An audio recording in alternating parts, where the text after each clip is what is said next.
Chapter 6:12. While Su Len was busy opening up a new waterway, the development of Northern Citadel did not stop. Several towns and cities were built along the route from Northern Citadel to Deepwater Port.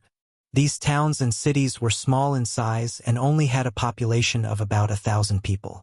All of them were located along the Red Sand River. These towns and cities were originally built as supply stations for ships that came and went. The council hall saw that these settlements were developing well, so they directly assigned the immigrants who came in the past few months to these settlements along the river. Since the construction of Deepwater City, the supply of goods to Northern Citadel had not been interrupted. It could be said that the waterway of the Red Sand River had become unusually prosperous. There were more than a dozen ships coming in and out every day. These towns and cities along the way were developing very quickly. Deepwater City also sent out a fleet to sail to the Southern Sea. This time, their destination was the Southern Sea. The Southern Sea was famous among the surrounding countries for its wealth. Every year, caravans and fleets from all over the world would trade here. The nobles of these countries could be said to have made a lot of money. The nobles of these countries lived more extravagantly than the nobles of Florence. Things like sugar, honey, high-end wine, perfume, and paper were in short supply here. All kinds of luxury goods produced in Northern Citadel could be sold at a high price here. From the very beginning of the sea trade, the goods traded were luxury goods. The risk of sea trade was much higher than that of caravans on the road. There was an endless stream of pirates, powerful sea monsters, and terrifying storms. As long as you encountered them, you would suffer heavy losses. If the value of the goods transported was low, you wouldn't even be able to pay the sailors' wages. The Southern Sea was also the most prosperous area for slave trade. Unlike the northern continent, the Southern Sea was very thoroughly developed. The land there was also developed. The large wastelands between the cities in the northern continent were rarely seen in the Southern Sea. The mild climate, abundant rainy season, and fertile land made the Southern Sea much more productive than the Northern Sea. There was enough food to feed a large number of people. Although the nobles here were greedier than the nobles in the Northern Sea, the population of the Southern Sea was still far greater than that of the Northern Sea. For example, the largest port in the Tudor Kingdom, the Spice Port, had a permanent population of more than 400,000. The capital of the Tudor Kingdom had a population of an astonishing 500,000. Including the floating population, the population had reached 800,000. Su Len planned to directly migrate from here. He would transport a large amount of goods from Northern Town City to the Southern Sea to sell, then buy slaves from here and send them to Deepwater City. This was much faster than migrating from the Kingdom of Florence. One ship could easily transport a few hundred immigrants, and one trip could transport at least 3,000 immigrants. Compared to the immigration of the Kingdom of Florence, it took much less money and time. The number of merchant ships in Deepwater City was still expanding. As the fleet grew bigger and bigger, so did the number of immigrants. North Town City was rapidly developing again. Right now, the first problem that restricted the rapid development of Beifeng Principality was its low population. The entire Beifeng Principality had a population of no more than 300,000, which was even less than the population of a city. The population in the north of the Kingdom of Florence was originally insufficient, and the cost of immigration from the south was too high. Now, using a fleet for immigration would undoubtedly greatly reduce the cost, and there would be more people. The development of the waterway in Deepwater City was very smooth. All kinds of goods from Northern Town City were also very popular here. The immigration work in Northern Town City was also very smooth. The arrival of a large number of people also made Deepwater Port more prosperous. With a flash of light in the laboratory, Hathaway's eyes flashed with joy. She then excitedly picked up the freshly made Starry Sky magic robe on the alchemy table. This was a robe that she had specially made for herself. The main material was the skin of a white dragon, and it was also a legendary robe. After Su Len got his hands on a divine weapon, Hathaway couldn't help but take out the dragon skin to make a legendary robe. As a legendary wizard, Hathaway's equipment could be said to be very simple. Due to the lack of materials, she had always been using a grade 4 legendary robe and magic staff. Last time, Sulen brought back a large amount of legendary dragon skin, so she finally had enough materials. Hathaway directly put on the robe. The Starry Sky magic robe looked very beautiful. The robe was blue and white, and there were silver-white patterns on it. The patterns were shining like stars, and it was very beautiful. Because it was made of dragon skin, the robe itself had very high defense. Could be said that with this robe, Hathaway's strength had increased by at least 3 times. With a flash of light, Alex's figure appeared on the astrology table. As soon as he appeared, he saw Hathaway and was attracted by the robe on her. "Sister Hathaway, you're done?" Seeing the robe on Hathaway, Alex was also surprised. "Yes, I'm done. I just tested it, and it's already exceeded our expectations," Hathaway said excitedly. "Really? Then I'll make my robe according to this template." Alex decided right away. "There are diagrams in the library. You can change the spells on them. Sulen brought back a lot of materials, so you can make a few more of them." Hathaway waved her hand and said, "Then I won't hold back." Alex said excitedly, "Right, how's your research going?" Hathaway suddenly thought of something and asked, "It's a lot worse. Sulen brought back a lot of information last time. I've already tested it. There's no problem at all." Alex said, "Look." Alex gently waved his hand, and a silver metal ring appeared in his hand. The metal ring was very small, only the size of a palm. It was engraved with countless arcane runes. The material of the metal ring was silver white, and there was a strong force flowing on it. "It looks good." Hathaway nodded and said, "This floating ring has only gone through a simple test. Further tests will require a lot of data to analyze." Alex didn't make this floating ring for the Wizard Tower, but for the floating city. Of course, this floating ring was only a model. The floating city's floating ring needed more power, and it also needed to be distributed to various parts of the floating city. This way, the floating city wouldn't break due to its own gravity. "Let's test it first." Alex nodded, and then Hathaway and Alex surrendered their gazes to the steel golems standing next to them.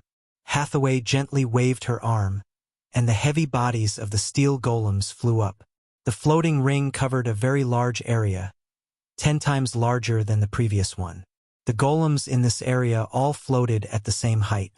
This levitation ring had been modified to distribute the buoyancy evenly to the surroundings. It was specially made for the floating city. In the future, the floating city would definitely have more than one set of levitation rings installed. In order to prevent one set of levitation rings from malfunctioning, a floating city would have at least 3 to 4 sets of levitation rings installed. Once a levitation ring in operation had a problem and stopped working, a spare levitation ring would immediately restart. This was to prevent the floating city from falling from a high altitude. The 2 legendary wizards worked together and began to test the floating ring. As mana was continuously injected, the floating ring flickered with a faint spiritual light. A few steel golems moved around under the control of the 2 wizards. They moved up and down, left and right. The 2 of them quickly became familiar with the controls of the floating rings, recording their movements as they operated them. Experiment successful. Organize and archive the information about the floating ring. With the end of the test, Hathaway's hand flashed, and the floating ring slowly closed. The steel golems also slowly descended from the air. According to this ratio, a floating city weighing tens of thousands of tons or even hundreds of thousands of tons needs a floating ring 100 times larger, Alex said slowly. According to this ratio, we don't need enough materials now. The manufacturing process of the floating ring was very difficult, and the materials needed were also very precious. After all, it had to lift a city weighing hundreds of thousands of tons into the sky. There could not be any mistakes.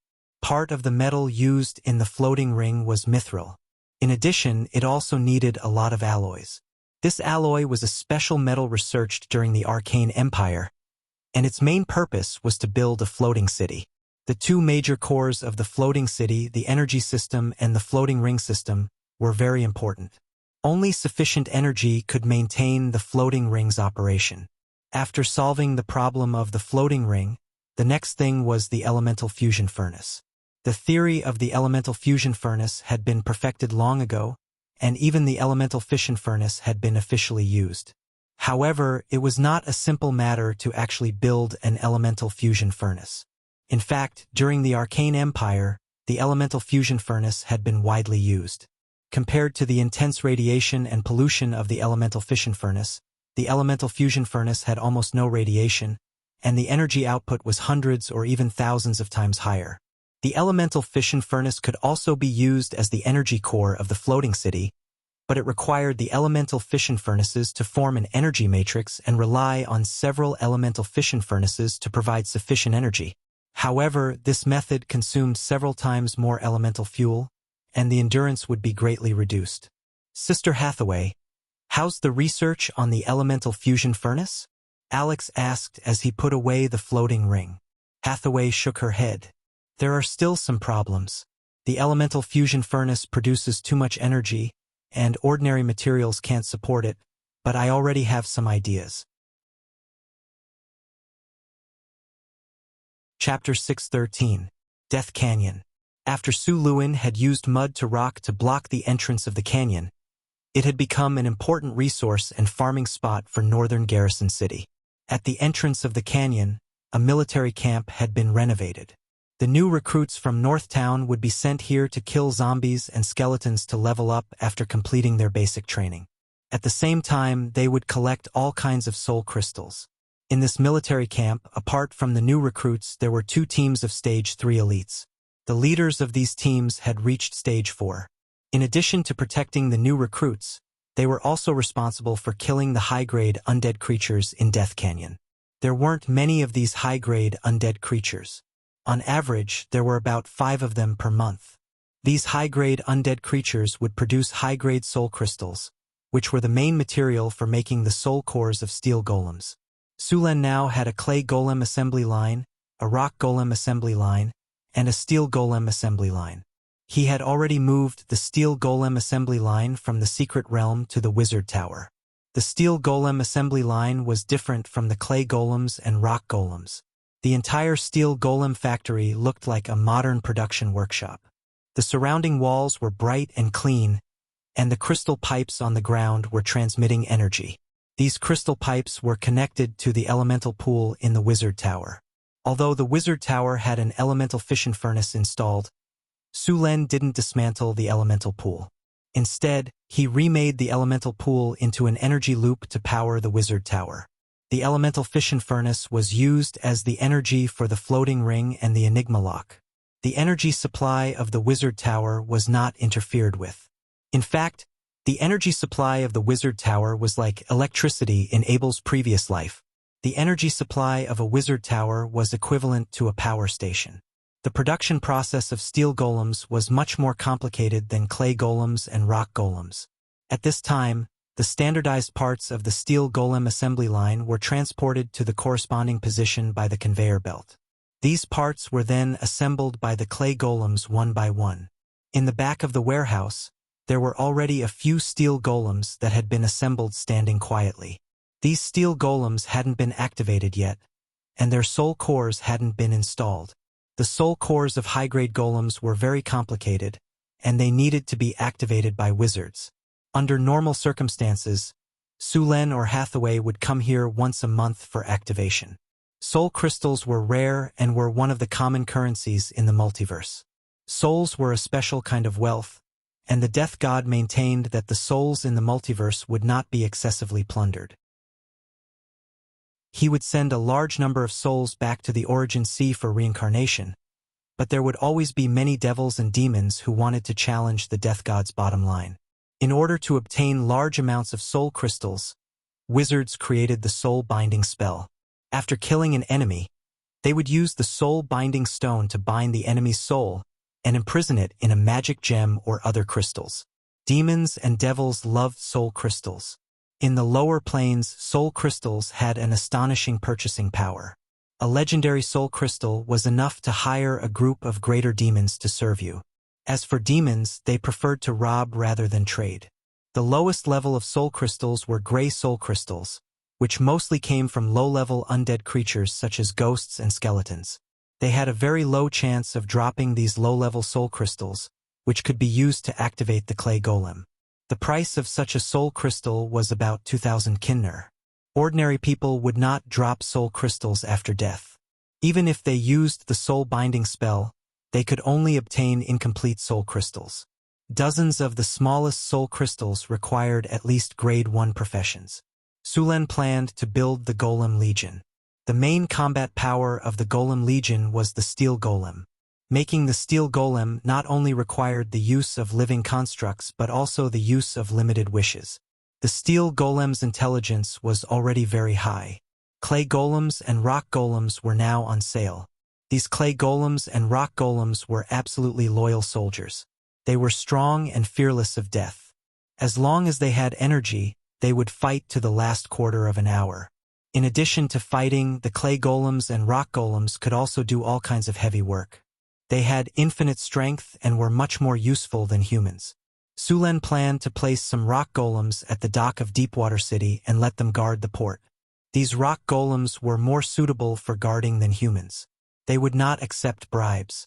As long as they were given an order, they would carry it out meticulously.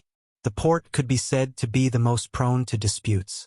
Most of the time the guards could not be fair, but the rock golems could. The clay golems and rock golems sold in the northern citadel were not cheap. Moreover, the golems needed to be recharged every once in a while. So, although many people coveted the golem's powerful strength, there were not many who really wanted to buy them. Of course, Sulen also promised that there would be after-sales service for those who did not have the technology to recharge the golems. They only needed to spend a small amount of money to have the northern citadel recharge their golems. For the sake of publicity, Sulen also specially formed 2 teams of rock golems in the northern citadel. These 2 teams of rock golems would patrol the city every day. Compared to the warriors of the northern citadel, these 3-meter-tall rock golems were more oppressive. While Sulen was promoting the golems, a merchant ship slowly sailed in from the southern sea. The ship looked like it had gone through a great battle. There were many burning holes in the sails, and the blood stains on the deck had not been cleaned up. Not far away, a few sailors were carrying a corpse, planning to throw it into the sea. On the other side of the deck, a sailor was holding a Bible with a damaged cover and praying farewell. This was a sailor's funeral. All the corpses had to be thrown into the sea. The space on the ship was limited. After the corpses rotted, they would contaminate the food on the ship. If they were not careful, the whole ship would turn into a ghost ship and everyone would die. After the prayer, 2 sailors threw the corpse into the sea. The waves splashed, and the smell of blood spread in the sea. Soon, people saw sharks in the distance rushing over. They swallowed the corpse. The ship steadily docked at the dock. Soon, a team of soldiers quickly walked to Sulen's room. "You said the fleet was attacked by pirates?" Sulen's eyes flashed coldly. "Yes, Your Majesty. We have 4 ships in total. 3 of them were taken away. This is the only ship left. Please help us get the ship back." Pirates had already set their sights on this place. Sulen's face was expressionless. He was thinking about how to make an example out of them. Chapter 6:14. The atmosphere in Deepwater Port was a little tense. In the morning, a ship docked and brought back news of a pirate attack. 3 ships in the fleet were intercepted by pirates, and the only ship that escaped suffered heavy casualties. The consequences for Deepwater City, which had just begun to develop, were very serious. "Where is Barbassa?" Sulen asked. "Your Majesty, Barbassa is training with the fleet and hasn't returned yet," Mayor Holland said. Sulen frowned slightly and continued, "How long do they expect to be back?" "Barbassa and the others usually carry a week's worth of food when they are training. They should be back tomorrow," Holland said. "When they return tomorrow, tell him to see me immediately." Sulen said, "Immediately inform all the crew and sailors in Deepwater Port to gather. All leave is cancelled. Everyone will gather at the port tomorrow morning." "Okay. Now go and arrange it immediately, as you wish." The surrounding officials bowed and said, then slowly left the room. "Go and call that merchant." I have something to ask him. The attendant next to him left quickly. About 10 minutes later, the attendant brought the merchant over. How many pirates attacked you? Where did they attack? What is the name of this pirate? Su Len glanced at the merchant and asked directly. Your Majesty, the pirates who attacked us should be one-eyed. The skull on their pirate flag is one-eyed. This is the symbol of one-eyed. At that time we were attacked by 4 pirate ships. There were at least 1,000 pirates. They disguised themselves as merchant ships and suddenly launched an attack on the Norman Islands. We were caught unprepared and the 3 ships were quickly occupied by the pirates. If it wasn't for a sudden whirlwind that scattered the pirates' formation, we wouldn't have been able to break through the siege. Your Majesty, this time our caravan suffered heavy losses. The goods and ships robbed added up to at least 500,000 kinner. Please avenge us, Rhodes said with a pained expression. How much do you know about one-eyed pirates? How many pirates are there? Where are they active? Su Len asked in a deep voice. I'm sorry, Your Majesty. I don't know much about one-eyed pirates. After all, pirates hide their tracks except when they rob, Rhodes said. Then tell me what you know. Su Len nodded. Yes, Your Majesty. Rhodes reorganized his words and said, It is said that there are 1,000 one-eyed pirates and they are one of the largest pirates in the southern seas. They are ruthless and never leave anyone alive after a successful robbery. That is why very little information about them has been leaked. One-Eye's flagship is the Black Dragon, an armed merchant ship. It is said that a wizard has cast a spell on this ship that can raise a large fog on the surface of the sea. There were a few times when One-Eyed was ambushed by the Tudor Kingdom's navy and was trapped in a tight encirclement. Thick fog suddenly rose from the sea and turned everything white in a breath. Almost nothing could be seen beyond 3 meters. One-Eyed took the opportunity to escape. After his escape, One-Eyed began to attack the Tudor Kingdom's merchant ships, causing the Tudor Kingdom to suffer heavy losses. Later, the Tudor Kingdom's navy launched a search and fought with this group of pirates many times. One-Eyed suffered heavy losses after a few times. 3 out of 5 pirate ships were sunk, so he had to give up. However, the Tudor Kingdom's navy did not gain any advantage. However, this incident also made him famous among the pirates and made him one of the most powerful pirates in the southern seas. One-Eyed is often active in the area of the Marin Islands, which is a route to the eastern continent. Merchant ships often pass through it, but this time, for some reason, he suddenly appeared in the Norman Islands and launched an attack on us. After listening to Rhodes's introduction, Su Len had some understanding of One-Eye's pirates. They were meticulous, well-informed, cruel, fierce, and vengeful. At the same time, they were also bold. After all, not many pirates dared to go head-to-head with the navy. However, One-Eyed had actually gone head-to-head with the navy more than once. Not only was he not eliminated, but he was also getting stronger and stronger. Su Len actually did not care much about the strength of One-Eye's pirates. After all, to him, anyone below the legendary level was just an ant. As long as he was willing, he could single-handedly destroy all of One-Eye's pirates. However, the reason why pirates could not stop attacking despite repeated prohibitions was because they were secretive about their whereabouts. The sea was vast and there were many islands. Pirates usually built their nests in some sea areas far away from the sea route. The most difficult thing to eliminate pirates was not to defeat them, but to find their nest. Even if Su Len knew that One-Eye's pirates were behind it, it was still very difficult to find them. However, it was not impossible. If there was no other way, he could ask Hathaway for a divination. The strength of One-Eye's pirates was far from the legendary level. The difference in strength was very large. This kind of divination would require too much effort. After a day of preparation, a large number of sailors gathered at the port of Deepwater City. All the sailors in the city had arrived, and there were also 2 ships docked at the port. Because 3 ships were robbed by pirates, there were only 2 ships left in Deepwater City. In addition, there was a warship that was still being piloted by Barbassa. Its strength was far inferior to One-Eye's. Of course, this did not take into account the situation of Raging Dragon.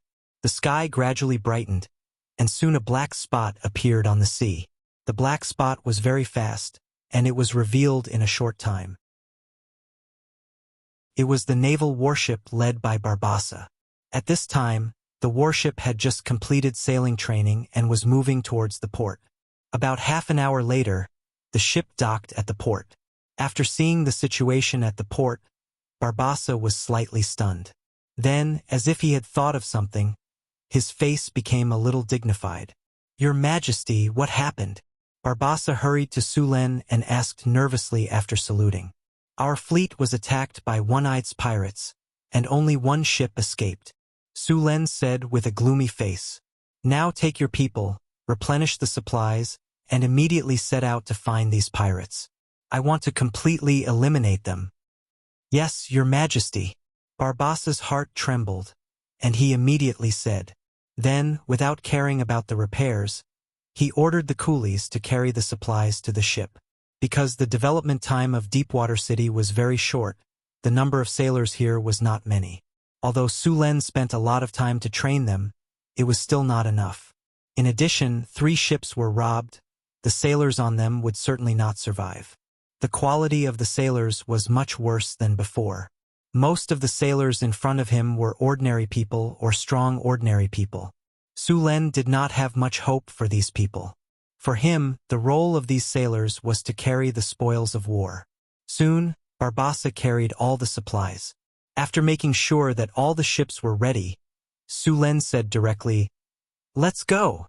The 3 ships quickly raised their sails, and then lined up in a column and slowly sailed out of the harbor.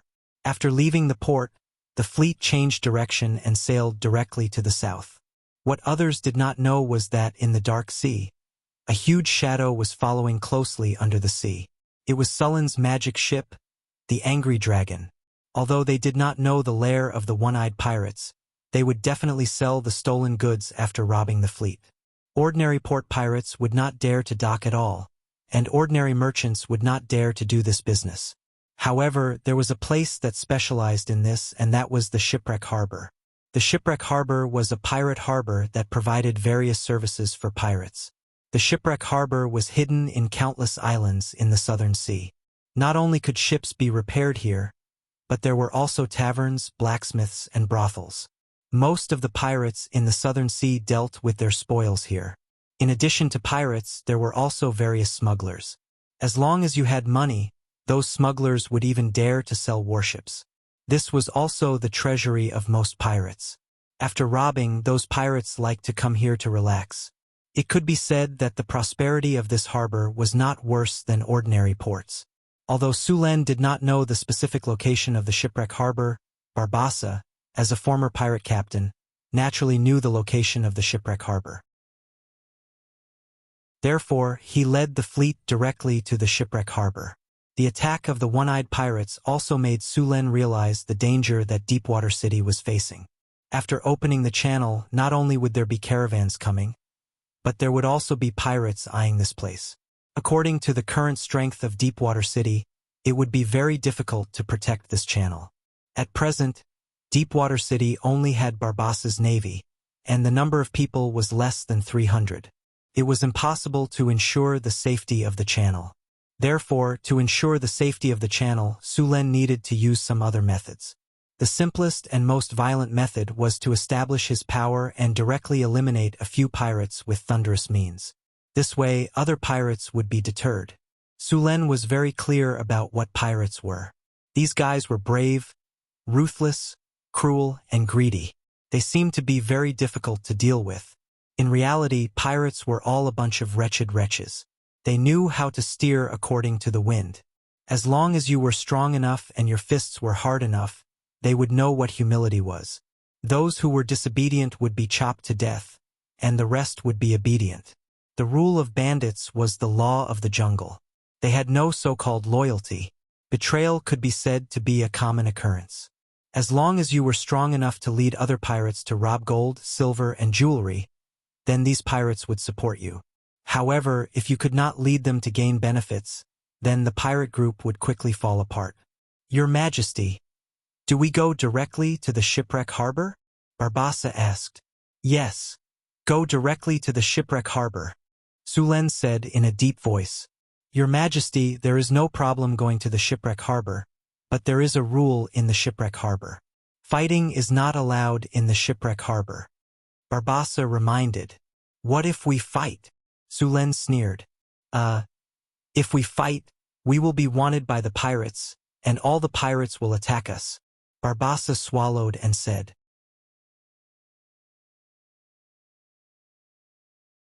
Chapter 6:15. Wanted by pirates? Sulen raised his eyebrows. Yes. Barbassa continued. This is the rule set by several pirate kings and written in the pirate code. All pirates must be on guard. Sulen sneered. Pirate code? What does it have to do with us? We are not pirates. We are the Navy of Deepwater City. We are here to eliminate pirates. Besieged by pirates? That's exactly what I want. I was worried that they would run away. The shipwreck harbor was located in an archipelago with complicated waters. It was originally a barren island, but it gradually prospered because of pirates. The pirates robbed a lot of goods but had no way to sell them, so they could only abandon them. Later, some smugglers tried to contact the pirates and buy the goods at a low price. After tasting the sweetness, the smugglers and pirates hit it off. Thus, the shipwreck harbor was created. From the beginning, they sold goods, then later they repaired ships, modified ships, sold weapons, and even found prostitutes to open brothels and taverns for the pirates to enjoy. Could be said that the smugglers made a lot of money here. Of course, the shipwreck harbor was also a treasure trove for several pirate kings. The smugglers who did business here had to pay a lot of protection fees every year before they were allowed to make money here. All the pirate leaders wanted to get involved here, but there were only 7 pirate kings here. Only by defeating one of the pirate kings could they get the benefits here. Sulen's goal was very clear, which was the shipwreck harbor. The one-eyed dragon was most likely in the shipwreck harbor. The speed of the fleet was very fast. 2 days later, the fleet arrived at the Norman Islands, which was the area where the one-eyed man attacked the Deepwater Port fleet. This island was an uninhabited island. The vegetation on the island was lush, but there was not much production.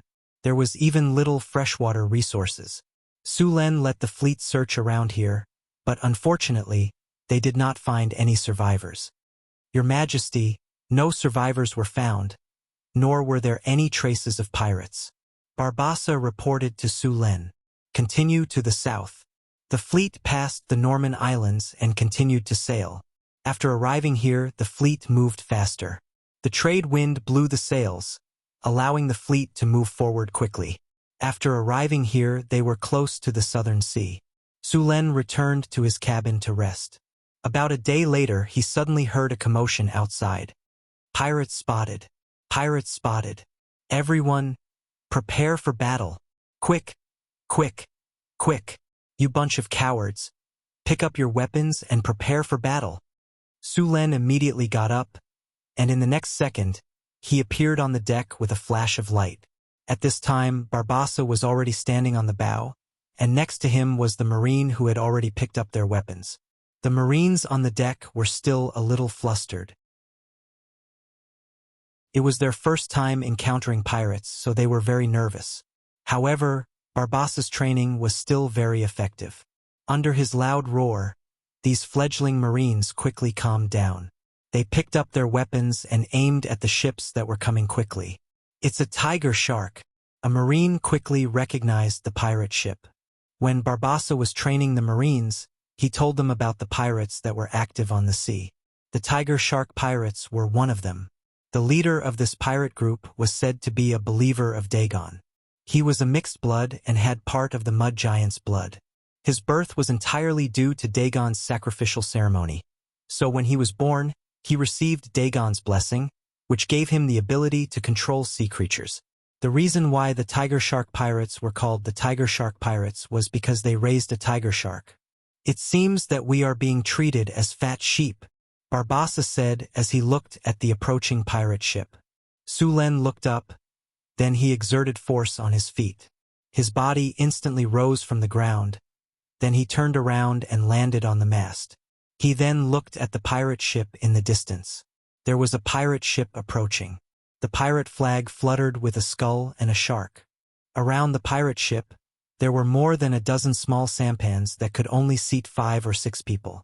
They had hooks and scimitars in their hands, and they were looking at them with a grin. These pirates were prepared for boarding battle. The pirates rotated the hooks in their hands quickly. Once they reached a certain distance, they would throw them onto the ship and quickly board the ship to fight. Tiger shark. It's that tiger shark. In the sea, a huge shadow appeared. It was the tiger shark raised by the pirate leader. Originally, tiger sharks were only 4 or 5 meters long. Although they were very fierce, they were not a threat to ships.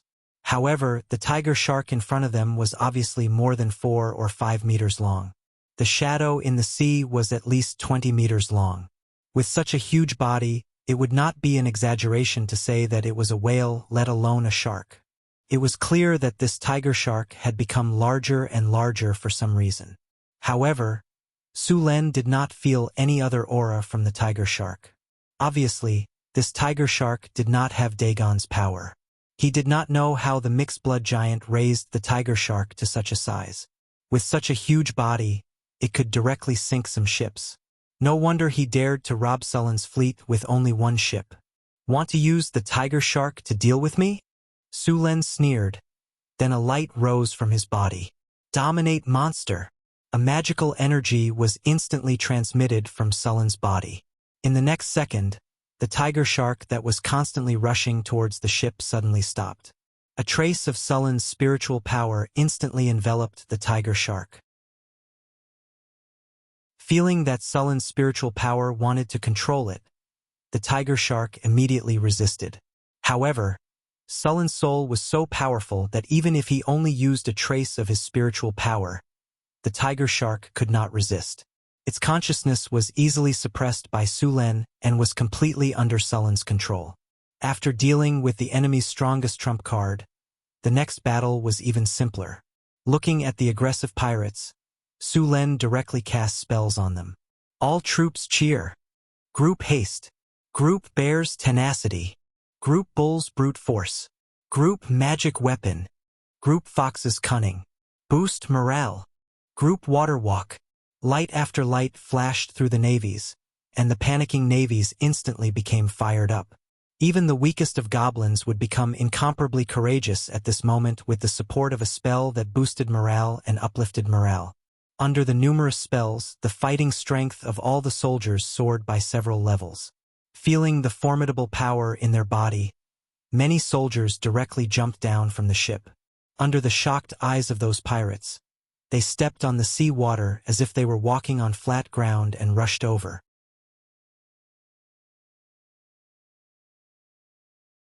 Chapter 6:16. Many of the soldiers jumped down from the ship and ran quickly on the surface of the water under the stunned eyes of the pirates. After being buffed with various statuses, the soldiers' combat power was off the charts. They quickly covered a distance of a few hundred meters. How is this possible? How can they run on the water? On the pirate ship, a pirate with a hideous scar on his face was in disbelief. Adepts! They have adepts! At this moment, one of the pirates cried out in panic. The face of the leader of the pirates changed slightly. With a sweep of his scimitar, a cold light flashed and the throat of the pirate who was shouting in panic was cut open. Blood gushed out in an instant. The pirate covered his neck with both hands and wanted to say something, but the light in his eyes quickly dimmed. What wizards? It's just a small trick. If you dare to disturb the morale of my troops again, you will be beheaded. The leader of the pirates shouted. A trace of fierceness flashed in his eyes as he swept his gaze across the surrounding pirates. All the pirates who met his gaze felt a chill in their hearts. Everyone, get ready for battle immediately. Kill all those who dare to resist, and you will get an extra 30% of the rewards this time. Tiger Shark Walton immediately shouted when he saw the enemies rushing towards him. Behead 1 person and you will get 5 gold coins. Behead 2 people and you will get 12 gold coins. Behead 3 people and you will get 20 gold coins. Hearing Walton's reward, the eyes of these desperados lit up and their faces flushed. The morale of the pirates who were panicking because of those people running on the water was greatly boosted. However, this morale only lasted for a short few minutes. Soon, those people were already in close combat with the pirates on the small boats. These Navy soldiers who were buffed with various statuses were all very powerful. The pirates who were originally brandishing their scimitars were cut in half. Originally, the weapons were carefully crafted by the dwarves. After being enchanted by Su Len, they became even sharper. The scrap metal of these pirates was no match for them at all. As soon as they clashed, a large number of pirates were killed on the spot. "Run! Jump off the ship!" It was unknown which pirate shouted, but the surrounding pirates reacted instantly. Without thinking, they dived into the sea. Unfortunately, although these pirates escaped the fate of being killed, they fell into a more dangerous situation. The giant tiger shark that had just been subdued by Su Len became extremely excited after smelling the blood. It opened its bloody mouth and swallowed the pirates who had jumped into the sea. "Charge! Today is the day to make a name for yourself. Kill all these pirates and avenge our dead brothers. Kill them." Seeing how easily they slaughtered those pirates, the soldiers let out excited howls. Brandishing their weapons, they charged towards the pirate ship. Those pirates who were originally eager to give it a try felt as though a bucket of ice water had been poured over their heads. Chills ran down their spines from the inside out. Many pirates couldn't help but avert their eyes, as though looking for a way out. "Quick, pick up your weapons. Kill them if you want to live." Tiger Shark Walton's expression changed abruptly, and he shouted madly. However, the effect was not good. "Quickly turn the rudder and leave this place. Quickly!" Tiger Shark Walton finally realized that the situation was not good. He quickly ordered the pirates to turn the rudder and escape from this sea area. However, it was already too late. After killing all the pirates on the surrounding sampans, the soldiers waved their hooks and charged towards the pirate ship. At the same time, Barbassa's warship arrived at a distance of 20 meters. Bang, bang, bang! The prepared ballista was immediately fired. The 3-meter-long spear with unparalleled power hit the pirate ship in an instant. The rope tied to the spear was also tightened in an instant. The pirate ship that was about to turn around and escape was instantly caught, unable to move. "Boys, the opportunity to make a name for yourself has come. Follow me," Barbassa roared. With one hand holding the rope and the other hand holding the long sword, he directly jumped down from the mast and swung towards the pirate ship not far away. Many soldiers followed closely behind him. In the blink of an eye, more than a dozen soldiers successfully jumped onto the pirate ship. Barbassa rolled to avoid a pirate's scimitar. He swept his arm, and the sharp sword cut through the air, instantly cutting the pirate in half.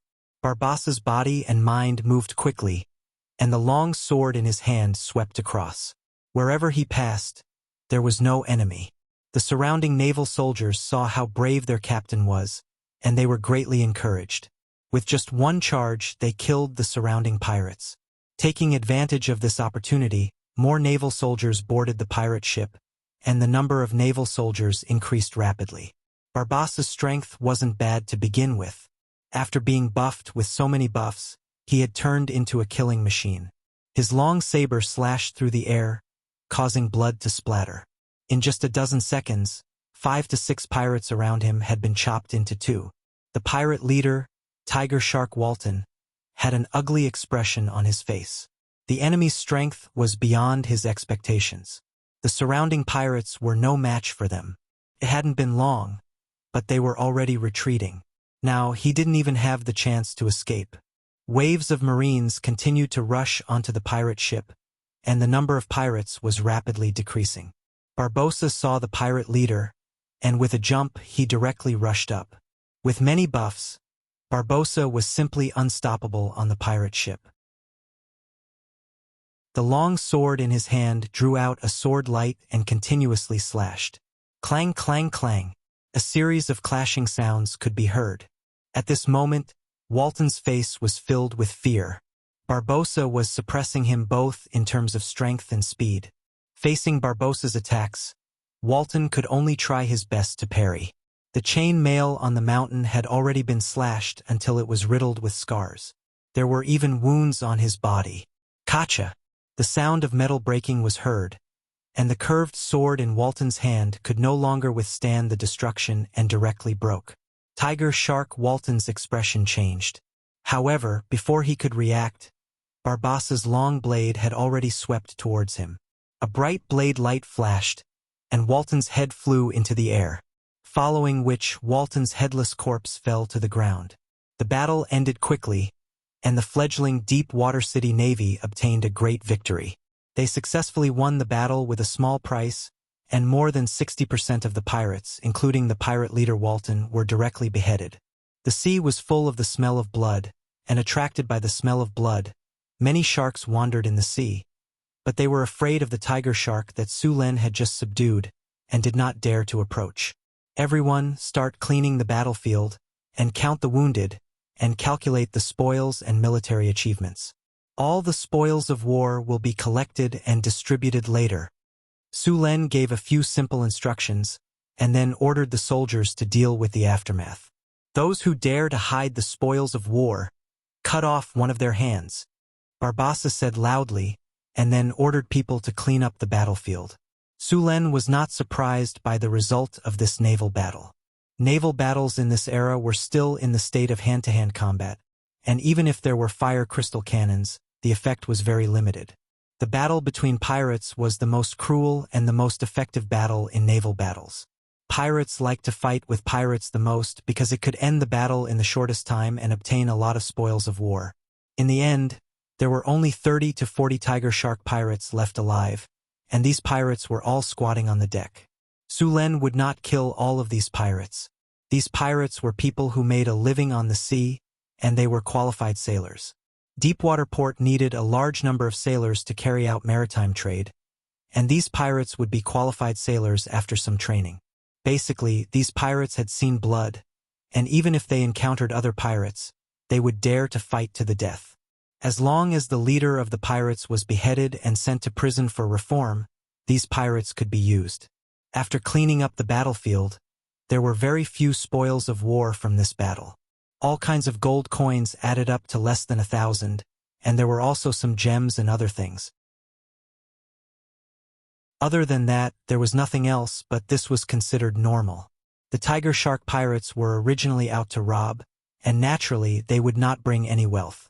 After Barbossa finished his inspection, he began to interrogate these pirates.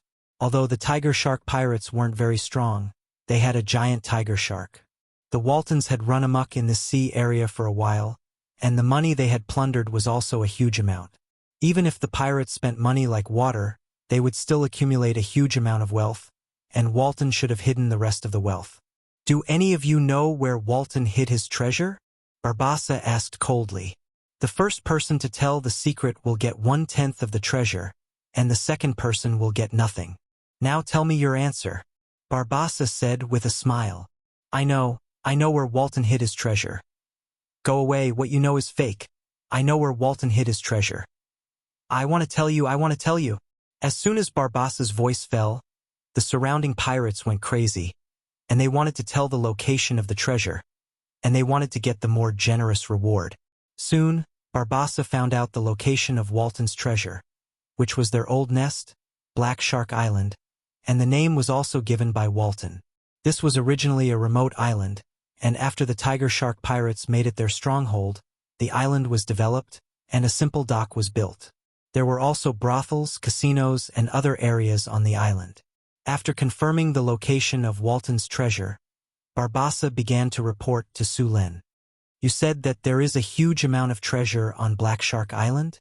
Su Len continued after thinking for a while. "Yes, Your Majesty," Barbassa said. "Adjust the direction of the fleet. We are going to Black Shark Island," Su Len said without hesitation. The fleet slowly turned and set off in the direction of Black Shark Island. In the sea below the ship, the shadow of a huge monster appeared on the sea surface.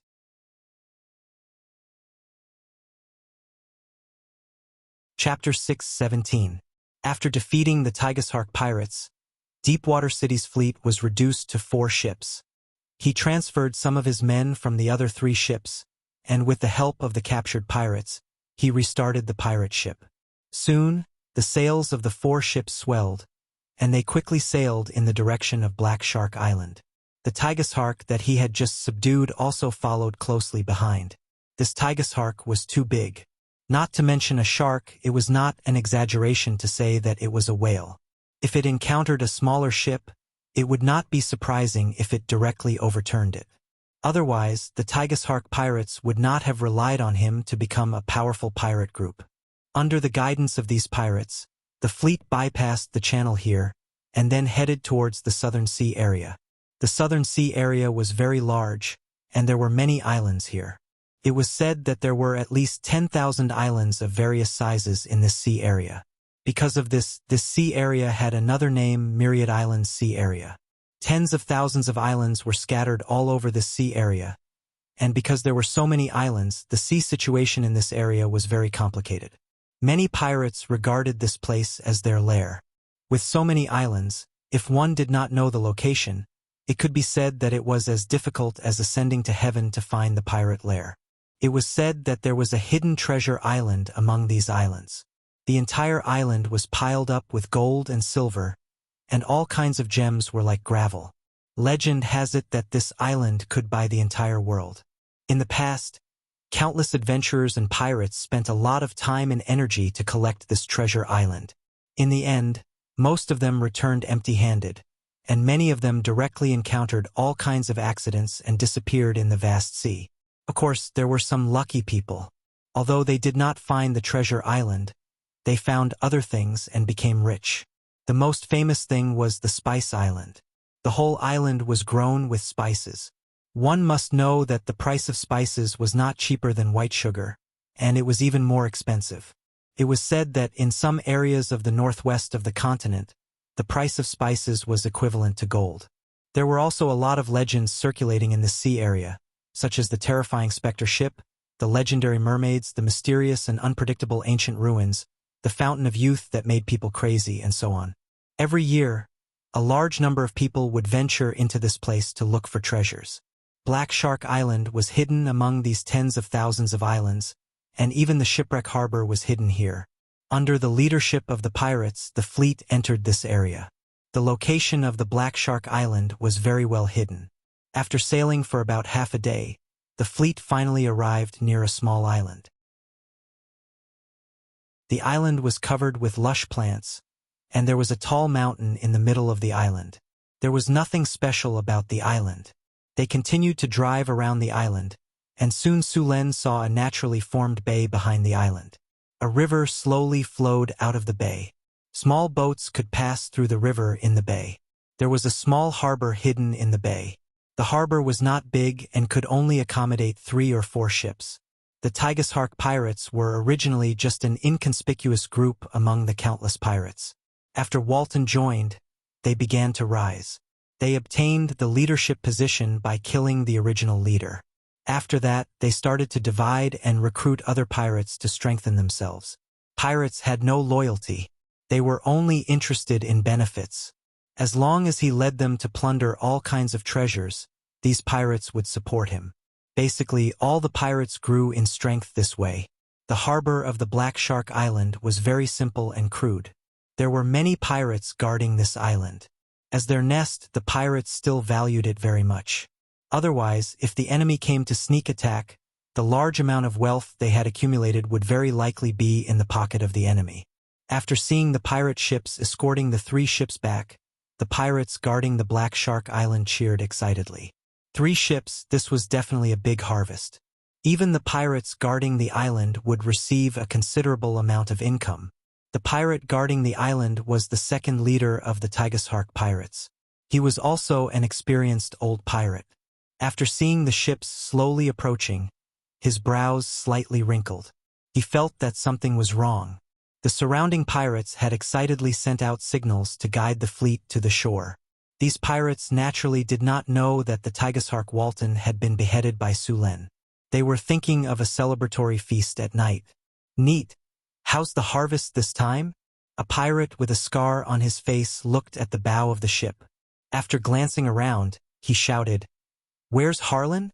That kid still owes me 3 kinner. How's his harvest this time?" The pirate named Neat on the pirate ship came forward and shouted as if everything was normal. "Harlan, he's going to be rich this time. He's now guarding the loot on the back ship. Our luck today is really good. We just came to the open sea and we met this group of fat sheep."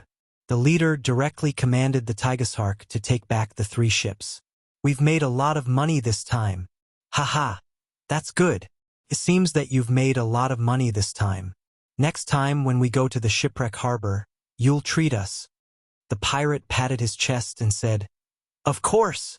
Soon the pirate ship stopped at the edge of the harbor. At this time, the second leader of the pirates who stayed behind suddenly had a thought. "No, the mood is not right." In the past, when the pirate ships returned from plundering, they were all cheering for fear that others would not know that they had robbed the goods. "Why is it so quiet this time?" "Not good. They're the enemy." The second leader reacted instantly. He directly pulled out his weapon and shouted, "Pick up your weapons. They're the enemy." Just as the second leader of the pirates shouted, the surrounding pirates did not have time to react. The ships that were docking suddenly shot a rain of arrows, directly turning the pirates on the shore into hedgehogs. Then a large number of deep-water cities' navy jumped off the ship and directly rushed to the other pirates on the shore. "The Tigershark Walton has been beheaded. Everyone who surrenders will be spared."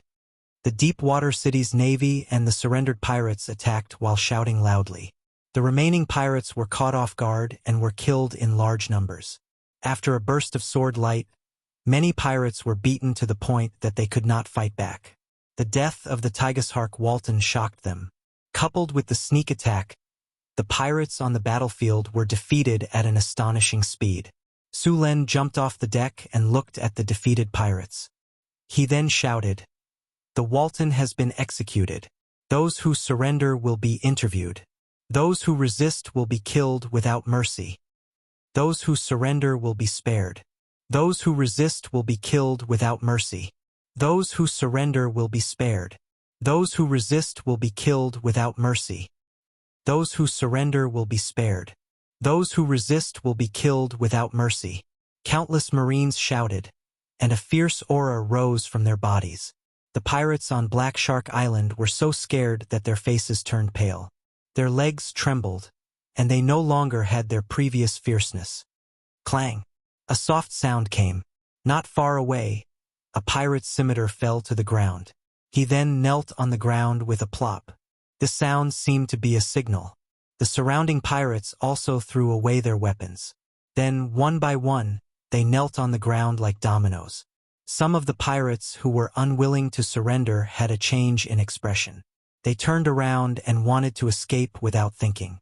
But before they could run a few steps, lightning suddenly fell from the sky and struck them into charcoal. Soon, the entire Black Shark Island fell into Sullen's hands. This time, more than 100 pirates left on Black Shark Island. Except for those who were killed at the beginning and those who fled after seeing the situation turn bad, the remaining 60 to 70 surrendered. All the pirates were gathered and interrogated. They were asked to confess all the treasures buried on Black Shark Island. In order to prevent them from colluding, Barbassa separated all the pirates for interrogation. At the same time, Sulen led a few other pirates to the place where Walton buried the treasures. The place where Walton buried the treasures was very hidden. Every time Walton finished robbing, he would distribute the treasures to all the pirates according to their contributions. As the leader, he alone would get 30%. Every time he obtained a treasure, Walton would hide it in a cave. This cave was very strange. The entrance was under the sea.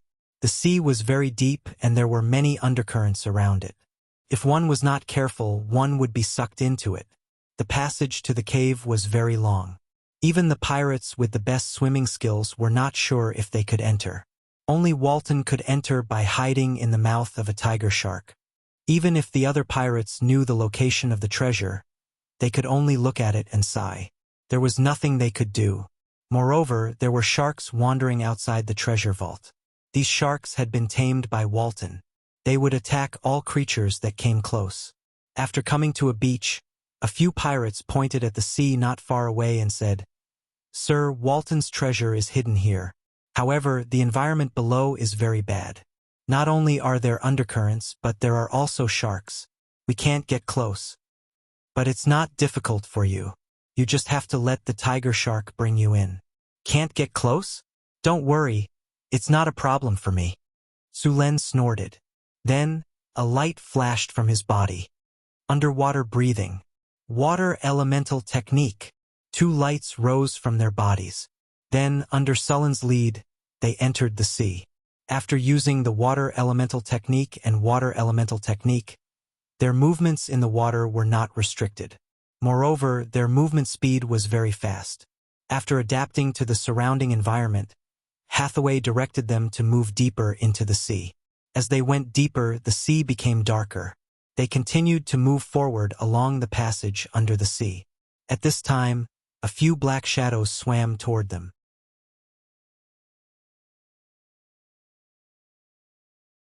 Chapter 6:18. The black shadows continued to approach. In just a few breaths' time, they appeared not far away. In the dim seawater, these ferocious sharks could be seen clearly. Their sharp, dagger-like teeth gleamed with a cold light. A trace of panic flashed across the eyes of the people who were moving in the seawater. Although they were blessed with underwater breathing and water travel, their combat power in the water was still inferior to those sharks. Now they were in the sea passage. The faces of these ordinary pirates changed drastically when they suddenly encountered these sharks. Dominate the monsters! A flash of light flashed from Sulen's body. The aggressive sharks instantly stopped moving forward and became monsters under Sulen's control in the next second. With more than a dozen sharks, Sulen continued to lead everyone to the treasure cave. After swimming for a few more minutes, they finally reached the end of the seawater passage. A ray of light shone through the dark seawater. After seeing the light, everyone floated up. In the blink of an eye, they arrived at a cave. Above the cave, more than a dozen luminous pearls were inlaid. These luminous pearls quietly scattered soft light around the cave. Through this weak light, Sulen could clearly see the entire cave. This cave was wrapped in rock and was very hard and sturdy. The space inside was very large. Sulen casually looked around and found that this place was at least 1,000 square meters. This was incredible. In this cave, more than a dozen boxes were piled up. Sulen waved at a pirate next to him and asked him to open the boxes. Very quickly, the pirate walked over in high spirits. Picking up his scimitar, he cut off the rusty lock on the chest. Crack! With a soft sound, the lock was directly cut off.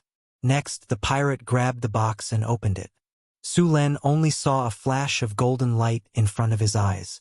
All kinds of gold, silver, and jewelry in the box appeared in front of him. Then, the pirate waved his scimitar and passed through the boxes quickly.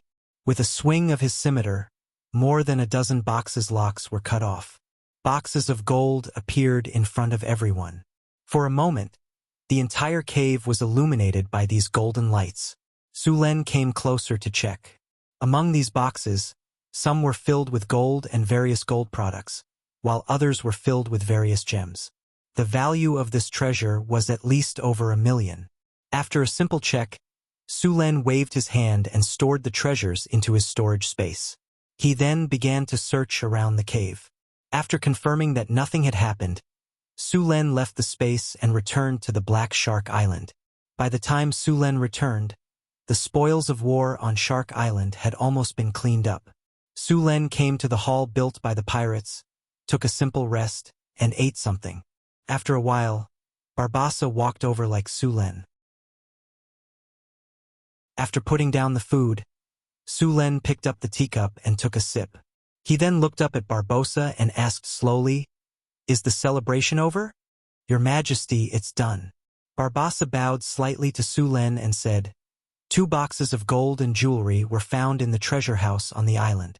The places that other pirates told us to search have been searched. Basically, all the places with hidden compartments have been searched. There are a lot of goods in the warehouse, but they need to be transported out. The total value should be about 130,000 kinnar. Among them, there are about 80,000 gold coins that can be spent directly. The rest are all valuable goods. Sulen nodded. This time, the fleet obtained a lot of gold from occupying Black Shark Island. He was going to take out a part of it as a reward. Soon, Su Len finished calculating in his mind. He then ordered, "Reward everyone who participated in the battle with 15 kinner.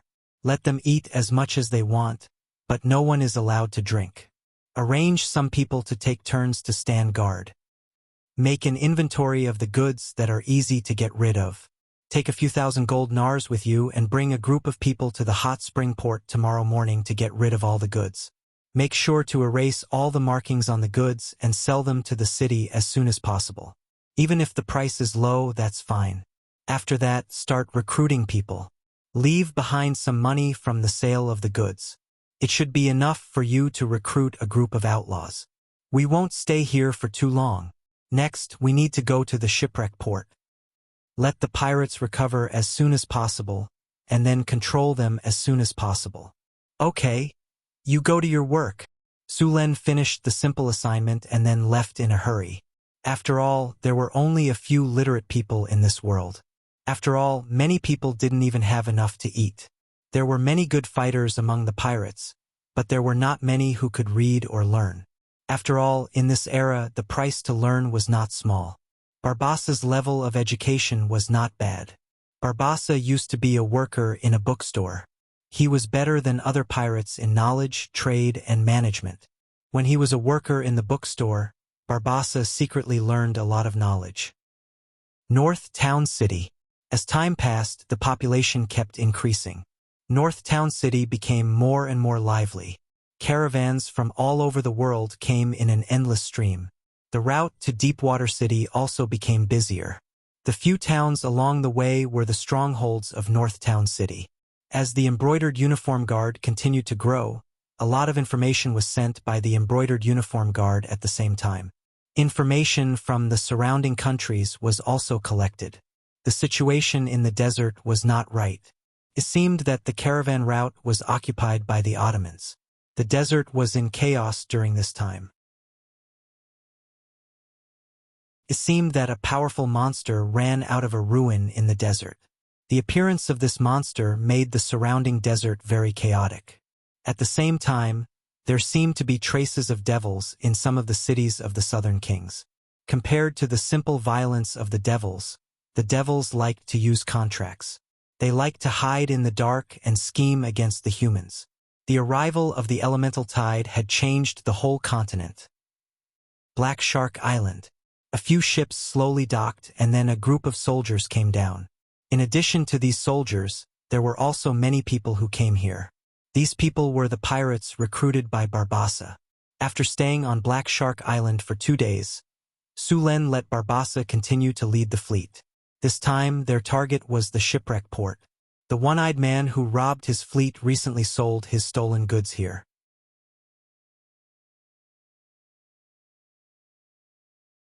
Chapter 619. On Black Shark Island, Su Len disposed of all the goods that were not easy to transport at a low price, and then asked Barbossa to recruit some sailors to add to the ships. Finally, the number of people on the 4 ships was complete. The pirates who had surrendered were all scattered and assigned to the 4 ships. Although these pirates were very respectful and obedient, and the pirate tradition was that the strong preyed on the weak, Su Luen did not fully believe them. Who knew if these guys would rebel at a critical moment, so it was best to scatter them all to different places. Su Len stood on the bow of the warship, overlooking the entire port. Now the fleet of Deepwater City had reached more than 600 people. Barbossa stood respectfully behind him, and there were several brave and promoted Marines next to him. These people would be assigned to other ships as captains or first officers.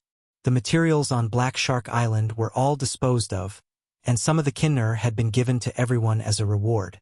The rest was kept in the storage space by Su Len. Next, it was time to deal with One-Eyed Pirate. "You dare to rob my ship? This time I must make you spit it out with interest. Let's go." Su Len directly waved his hand and ordered. The 4 ships immediately put away their anchors, raised their sails, and began to sail slowly. While Barbassa was recruiting sailors, he also inquired about information regarding the one-eyed pirates in the surrounding ports. During this time, One-Eyed Pirate did not continue to commit crimes. He should be dealing with the looted materials. In addition to the news of One-Eyed Pirate, Barbossa also collected information about Shipwreck Port. Everything was normal in Shipwreck Port during this time. Now the Pirate King in Shipwreck Port was Redbeard. He was a dragonborn sea giant. Originally, he was just a mixed-blood sea giant. Although his strength was good, he did not reach the level of a Pirate King. But when he went out to sea to rob again, his ship encountered a storm and the whole ship sank in the storm. Because he had the blood of a sea giant, he escaped. But he was also washed to an unknown island by the sea. It had to be said that this Pirate King's luck was really good. After a series of setbacks, the dragon vein in his body actually awakened. He became a dragonborn sea giant. After awakening the dragon bloodline, the strength of the dragonborn sea giant increased greatly. Then it rose rapidly like a comet. In a short 10 years, it became the overlord of the southern sea region. The dragonborn sea giant had many pirates under him, including humans, lizardmen, murlocs, and many other races. It could be said that he was one of the strongest pirate kings in the southern seas. There were a total of 7 pirate kings in the southern waters. These pirate kings had different backgrounds. One of them was said to have the shadow of the sea church behind him. Another pirate king had the shadow of the merfolk behind him. There were also the shadows of the human kingdom, the Amazons, the Dagon church, and the wizards. Although the pirate kings were powerful, they were inextricably linked with the various forces around them. If Sulen wanted to make a move in the Shipwreck Harbor, then he would have to face the power of the dragonborn sea giant, the Pirate King. The northern battlefront city was very famous in the north, but it was very common in the south. After all, it was too far away. But if Sulen directly defeated a pirate king this time, then other pirates would have to consider whether they could bear the anger of the Deepwater City before robbing the ships of the Deepwater City. The fleet slowly sailed south under the command of Barbossa. The location of the Shipwreck Harbor was very hidden. A day passed quickly, and the ships of the Deepwater City finally entered the Shipwreck Harbor. There were hundreds of large and small islands around the Shipwreck Harbor. The Shipwreck Harbor was the largest smuggling harbor in this sea region. Most of the pirates in the southern seas sold their stolen goods here, including the One-Eyed Dragon pirates.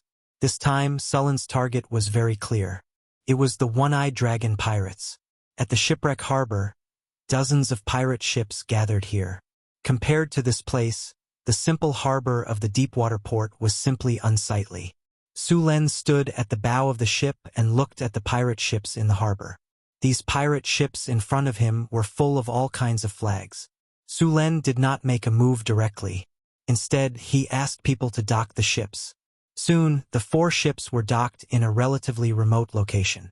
Barbossa took people ashore and began to look for the One-Eyed Dragon pirates. The One-Eyed Dragon was still very famous in the southern seas. After all, he was second only to the pirate kings.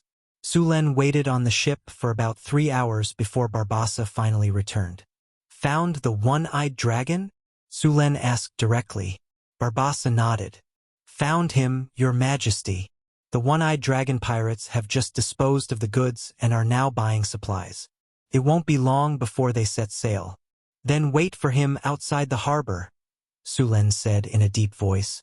"Yes, Your Majesty." The 4 ships quickly set sail again and then came near the Shipwreck Harbor. He did not have to wait for long. Soon, a fleet of 6 pirate ships slowly sailed out of the harbor. This fleet was the One-Eyed Dragon pirates that robbed the Deepwater City's fleet. The One-Eyed Dragon pirate ship originally had 6 ships. After robbing the Deepwater City's fleet, they directly owned 9 ships. The remaining 3 ships were still being repaired in their nest. After seeing the One-Eyed Dragon pirate ship appear, Sulen directly appeared on the high platform. His eyes coldly looked at the fleet not far away, and then said in a deep voice, "Warriors, the time for revenge has come. Pick up your weapons and kill them. Victory belongs to us. Victory belongs to us. Do it." With Sulen's order, the 4 ships immediately rushed toward the One-Eyed Dragon pirate ship. At the same time, in the sea, a huge shadow was moving quickly. A tiger shark of more than 20 meters long was approaching from the bottom of the sea. In the distance, the one-eyed dragon pirate ship, who was happily preparing to return to their nest, did not care that it was a ship on the sea. Although they saw 4 ships rushing toward them as soon as they left the harbor, the one-eyed dragon pirate ship was not too vigilant because they were in the shipwreck harbor area. After all, fighting was prohibited in this area. No one dared to disobey the orders of the 7 pirate kings, but they obviously miscalculated. This time, their opponents were not pirates. It was not until the ships in the deepwater port were only 200 or 300 meters away from them that the one-eyed dragon pirate ship reacted. Enemy attack! Enemy attack! Full rudder to the port! Everyone, pick up your weapons and get ready to fight. Seeing that the 4 ships did not slow down at all, the one-eyed dragon pirate ship immediately realized that the situation was not right. He immediately ordered the pirates to get ready to fight, but unfortunately, it was too late.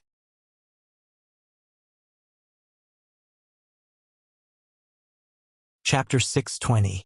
Sulen sneered as he looked at the pirate ship not far away. A huge shadow quickly appeared in the sea. Before the pirates who had just picked up their weapons could see it clearly, they felt the ship under their feet suddenly shake violently. Then, the entire ship shook violently. Many unprepared pirates fell from the ship into the sea and were swallowed by the tiger sharks in the sea. Not good. It's a sea monster.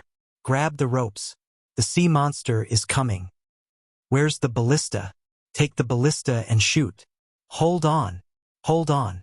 The tiger sharks hit the pirate ship a few times in a row. Under the impact, the pirate ship shook back and forth, as if it would be knocked over in the next second. It's the tiger sharks, they're from the Tiger Shark Pirate Group. One of the pirates saw the monster in the sea clearly and quickly shouted, "Tiger Shark Pirate Group? How dare they attack us?" One-eyed dragon's face was ferocious as he pulled out the scimitar in his hand. Everyone, get ready to fight. Kill all these guys who dare to attack us. Barbassa commanded the ship to move forward. After seeing the pirate ship's slow reaction, he immediately shouted, "Full rudder to the left. Prepare the ballista. Fire." Bang, bang, bang. Dozens of arrows flew out with ropes attached to them.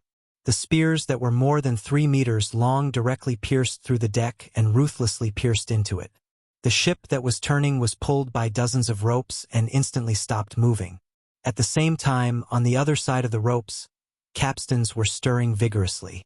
The distance between the 2 ships was quickly shortened. Archers, get ready. 45 degrees. Fire in unison. Fire. Buzz. With a buzzing sound, hundreds of arrows instantly flew up and enveloped the pirate ship. A large number of pirates were pierced by the arrows that fell from the sky. After 3 rounds of arrows, the deck was in a mess. Dozens of pirates who could not dodge in time were directly nailed to the deck. Prepare to jump ship and fight. After 3 rounds of arrow rain, Barbassa directly pulled out the long sword at his waist. Then he grabbed a rope and swung toward the ship not far away. After 3 rounds of arrow rain, the pirates suffered heavy casualties. They were simply unable to stop the enemy from jumping ship and fighting. Sulen had also blessed the army with all kinds of buffs at the start of the battle. These soldiers were full of vigor, and the pirates of the one-eyed dragon pirates weren't their match. After being enchanted, the Navy's weapons were all equivalent to Transcendent Rank 1 or Rank 2 weapons. Facing the ordinary weapons of the pirates, their scimitars were directly cut in half. Deepwater City's navy was very fast. Under the effect of greater haste, these people were like ghosts. Every time their blades flashed, an enemy would fall. The same scene played out on the other pirate ships. Although Deepwater City's navy had fewer ships, they still had the upper hand with the support of arrows and spells. As the leader of the one-eyed dragon pirate ship, One-Eyed Sean had an ugly expression on his face. His men were losing ground on the battlefield.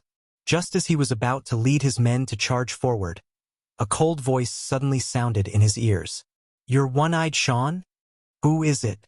Shaowen's expression changed drastically, and he subconsciously swept the long saber in his hand in the direction of the voice. Clang! The sound of metal colliding was heard, and Sean's palm was slightly numb. Although he hadn't attacked with his full strength just now, his strength wasn't weak at all. However, the result was that his wrist was slightly numb. Looks like it really is you.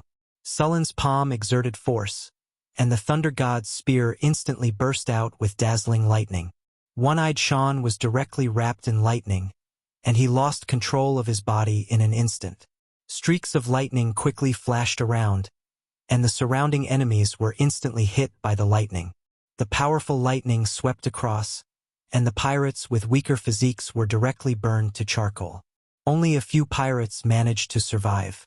Since he had already made his move, Su Len gently waved the Thunder God's spear in his hand. The originally clear sky was suddenly covered by dark clouds, and countless lightning snakes kept rolling in the dark clouds. The thunder clouds kept rolling, and the whole sky seemed to be destroyed. The next second, countless lightning bolts fell from the sky, and these lightning bolts instantly hit the pirates who were resisting on the pirate ship. The powerful lightning power directly paralyzed the pirates and made them unable to move. The surrounding navy immediately seized the opportunity and directly beheaded the pirates with their long sabers. It only took a few minutes for several pirate ships to be cleared out, and a strong smell of blood came from the air. At the same time, the battle on the sea attracted the attention of the shipwreck harbor. After a while, more than a dozen ships appeared on the sea, and they formed an arc to surround the fleet of Deepwater City. Su Len glanced at the ships, and then let Barbassa clean up the battlefield. Soon, the pirates who saw that the situation was not good and surrendered were escorted over. Su Len sat on a wooden barrel on the deck, and his eyes swept over the captives. Although a large number of enemies were killed in the battle just now, there were still many pirates alive. All the pirates knelt on the deck, trembling with fear. These pirates were completely stunned. From the beginning of the battle, there had been several waves of arrow rain, and then jumping to fight. These pirates were completely powerless to resist and were killed like vegetables. In the end, Su Len directly summoned a group lightning spell to clear out the pirates.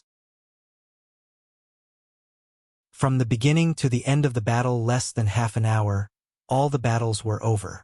The strength of these pirates was not high. Most of them were around Tier 1, and only a few of the leaders were Tier 2.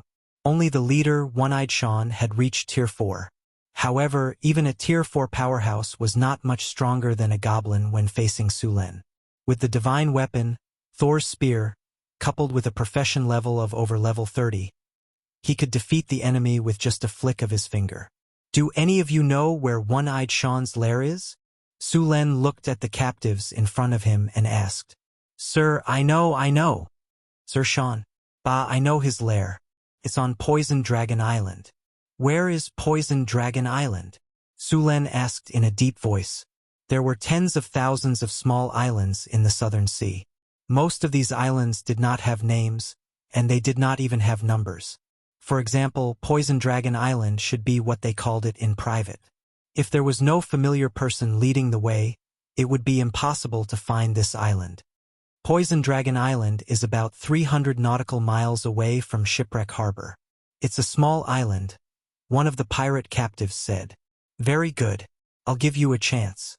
Those who submit to me will be free. Su Len glanced at them and said, You should feel lucky that you didn't die on the battlefield just now. All right, I'll give you 30 seconds to consider. If you haven't made a choice by then, there's no need to choose.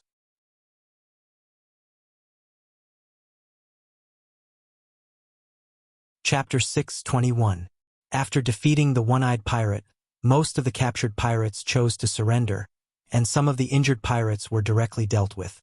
6 pirate ships. If he killed all the pirates, who would help him sail the ships? After accepting the surrender of a large number of pirates and taking control of all 6 pirate ships, Su Len looked at the one-eyed Sean on the deck next to him. At this time, the one-eyed Sean looked a little miserable. The power of thunder just now had caused a lot of damage to him. The powerful electric current had electrocuted many parts of his body into charcoal. If it weren't for the fact that the body of a level 4 warrior was strong enough, such serious injuries would have killed him.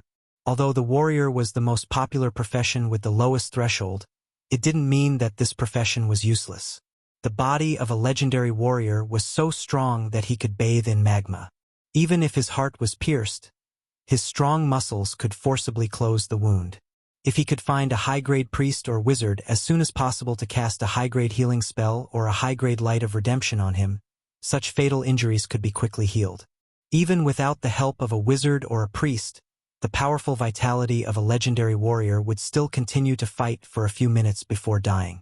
Although the one-eyed Sean looked miserable now, if he was given some time, he would soon be alive and kicking again. However, it was clear that Su Len didn't intend to give him this opportunity. "Bring him here." The two guards behind him stepped forward and dragged the unconscious one-eyed Sean over. "Wake him up." A marine lifted a bucket of seawater from the sea and poured it directly on his face. Whoosh! The pain from the wound caused the one-eyed Sean to wake up from his coma. "Are you awake?" Su Len looked at the battered and exhausted Sean and said in a deep voice, "Who are you? I don't think I have offended you." Sean shook his head and looked at Su Len with his one eye. "You didn't offend me?" It seems that one-eyed Sean's memory is not very good. Su Len sneered and continued, "Not long ago, the goods you dealt with were mine, and you say you didn't offend me? You are from Deepwater City?" Sean's eyes turned cold when he heard Sullen's words, and his heart sank. "Looks like you still remember." Su Len sneered. "Now that you know who I am, tell me the truth. Who did you sell my goods to? And how did you know that my fleet would pass by the Norman Islands? How did you set up an ambush there in advance?" "Ha ha ha ha. You captured me just to ask me this?" Xiaowen laughed heartily, ignoring the stinging pain from his wounds. Cough cough. After a while, Xiaowen finally stopped panting. "Why aren't you saying anything? Are you planning to fight it head-on? As long as you answer my questions honestly, I'll give you a quick death." Su Len looked at the pirate leader in front of him and scanned him up and down. "Speak. Why don't you speak?" Then he looked at Su Len with a mocking expression. "I dare say that you dare to go and settle the score with them? Your goods have been sold by me. The buyer is in the shipwreck harbor. He has the white gloves of the dragonborn sea giant. Do you dare to go?" Xiaowen struggled to say, and then he was suppressed by the two guards. "Dragonborn sea giant, I see. Now, the second question. How did you know the sailing route of my fleet?" Su Len said expressionlessly. "That's simple. Someone told me." Xiaowen said with a smile. "Someone sent me the message when your fleet left the harbor that day." "How do you think I know?" Sullen's face darkened. Although he had suspected that there was a mole in the fleet, now he finally confirmed it. "Why did you attack my fleet?" Su Len continued to ask. Simple. Someone doesn't want to see Deepwater City develop. Xiaowen didn't hide anything and directly told him what he knew. Someone has taken a fancy to the specialties of Deepwater City, so they want to monopolize it. I'm just their pawn. Even if you can catch me and kill me, so what? You still can't keep your wealth. You don't even have the courage to take revenge. You want to monopolize the resources of Deepwater City? Su Len frowned slightly. This result surprised him. You don't understand? You have to know that you produce sugar, honey, rum, perfume, and paper. These things are in high demand in the southern seas. They can be sold for a high price. How can no one be jealous of such a huge profit? Sure enough, money moves people. Su Len nodded and continued. Didn't you want me to find trouble with those people? Tell me, who is behind this? The people behind this are very simple. They are the nobles of the Netherland Kingdom. You sent the goods here to sell. They want more, so they are ready to control the supply of goods in their hands. Of course, there is also the work of the Dragonborn Pirate King. These pirate kings cooperate with the surrounding countries and make a fortune together. You think they are opposing each other, but in fact, the pirate kings are inextricably linked with the surrounding big forces. How about it? Do you dare to take revenge? Haha. Cough cough. Xiaowen laughed at Su Len and then couldn't help but cough. That's it? Su Len shook his head slightly. That's what you're relying on? That's it. Xiaowen looked at Su Len in surprise. You don't think that I dare to fight you directly here because I don't know the ban here, do you? Su Len glanced at him and said, "To be honest, I don't care about that dragonborn pirate king at all. Since he is also one of the people behind this robbery, let's take advantage of this opportunity to get rid of him once and for all." Su Len curled his lips and said, "Get rid of the pirate king?" Xiaowen's brain couldn't react. "Well, the matter is over. What's the use of buying it? Kill him." Su Len waved his hand at the two guards. "Wait. You don't want the treasure I hid." Before he could finish, a guard beside him pierced his heart with his sword from the back. Xiaowen's eyes widened. He couldn't believe that Su Len didn't even ask about his treasure and killed him directly. As the long sword was pulled out, Xiaowen's body trembled slightly twice. Bright red blood spurted out from the wound, and the light in his eyes dimmed in an instant. Su Len naturally wanted the one-eyed man's treasure, but the one-eyed man would definitely not tell the truth. So Su Len planned to use a simpler method, which was to let Hathaway use a prophecy spell to find the treasure. As there were already enough clues, this kind of prophecy spell didn't need to pay any price, and it wouldn't cause any backlash. P.S. Recommend a friend's book. The Reborn Prince Charming starts making games. He was reborn in 2000, made a dating game, bought 10 cent at the beginning, and had a single female lead.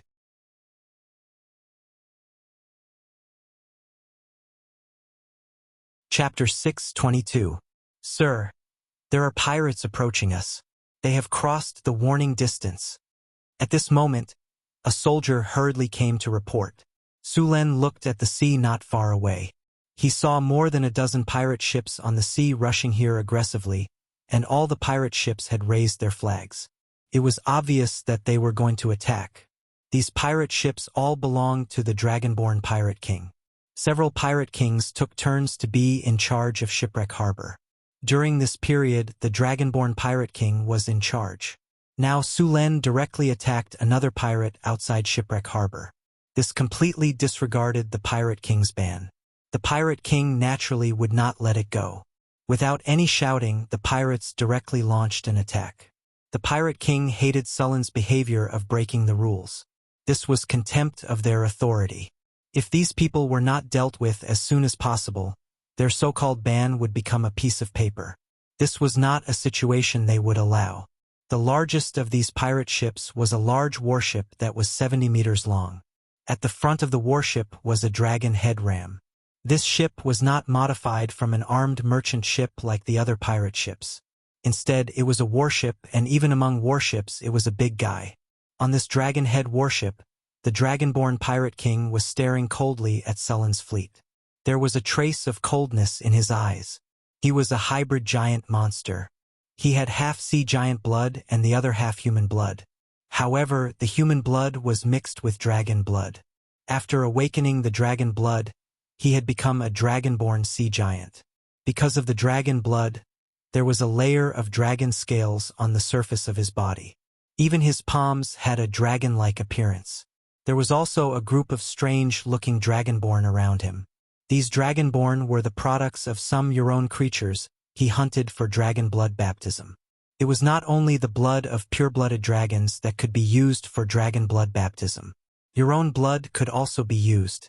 However, the attribute bonus obtained from Euron blood baptism was far less than that of pure-blooded dragons. However, if there were many baptisms, the attribute bonus obtained from Euron blood baptism was still very good.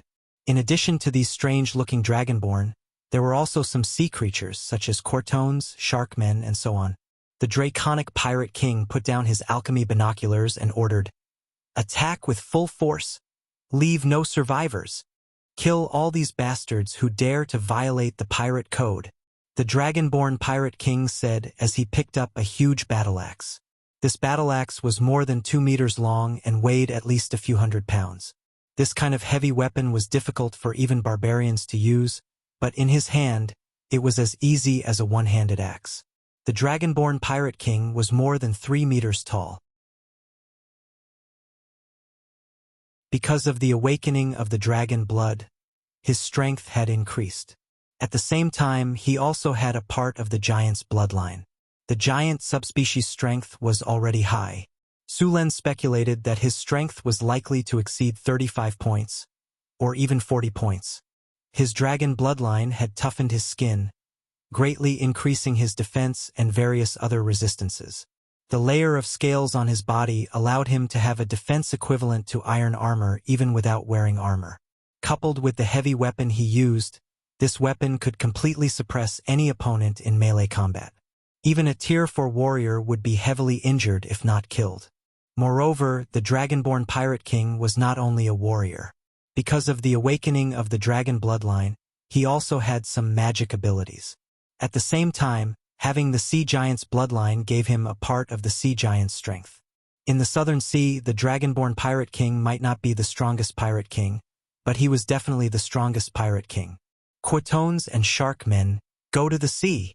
The Dragonborn Pirate King directly ordered after seeing the huge shadow of the tiger shark in the sea. Quatones and Shark Men immediately jumped into the sea. Their role was to restrain the tiger shark. Although these fishmen were not a match for the tiger shark, it would not be easy for the tiger shark to kill them. These sea creatures were very flexible in the sea, and with cooperation, the tiger shark was not easy to deal with. Summon my pet. Let the fishmen cooperate with it to get rid of the tiger shark. Woo woo woo. A low conch horn sounded, and the sound of the conch spread quickly. Soon, a huge shadow appeared from the bottom of the sea. It was a giant octopus. In terms of size, it was not smaller than Sullen's tiger shark, and it was even bigger. With the appearance of this sea monster, the Quatones and Shark Men sneered and dove into the sea. It seems that this pirate king is quite strong. Sulen saw the sea monster at a glance. It would not be easy to determine the winner between these two giant sea monsters. However, the octopus had a helper, and Sulen naturally could not let his tiger shark suffer. With a wave of his hand, a few spells directly covered the tiger shark's body, and its strength instantly increased by a lot. Go! Kill all those monsters and fishmen! The tiger shark shook its tail and quickly rushed towards the giant octopus. The Dragonborn Pirate King did not underestimate Sulen at all.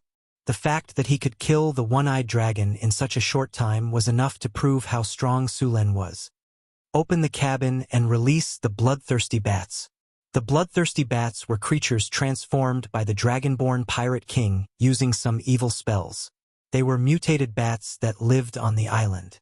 They were ferocious and were even larger than an adult. After being transformed by the Dragonborn Pirate King, these bats were even larger and more bloodthirsty. With the Pirate King's order, more than a dozen ships immediately opened the special cabins on the ships, and huge bats quickly flew out of the cabins. Hundreds of bloodthirsty bats gathered together and quickly flew towards Sullen's fleet. Flying monsters? You want to compete with Northern Battlefront City in the Air Force? Sulen sneered, and then a powerful energy rushed out of his body in an instant, and this energy quickly formed a runic circle. In the name of my Sulen, show yourself, my mount. The hexagram circle shone with a dazzling light, and then a spatial rift was directly torn open. The next second, a huge figure with a ferocious appearance appeared in mid-air. Then there was a sound of cold air being sucked in, and the figure of the red dragon Onyxvia appeared in front of them. As soon as it appeared, Onyxvia spread its huge dragon wings and flew up. A loud dragon roar resounded through the sea, and its body circled in mid-air.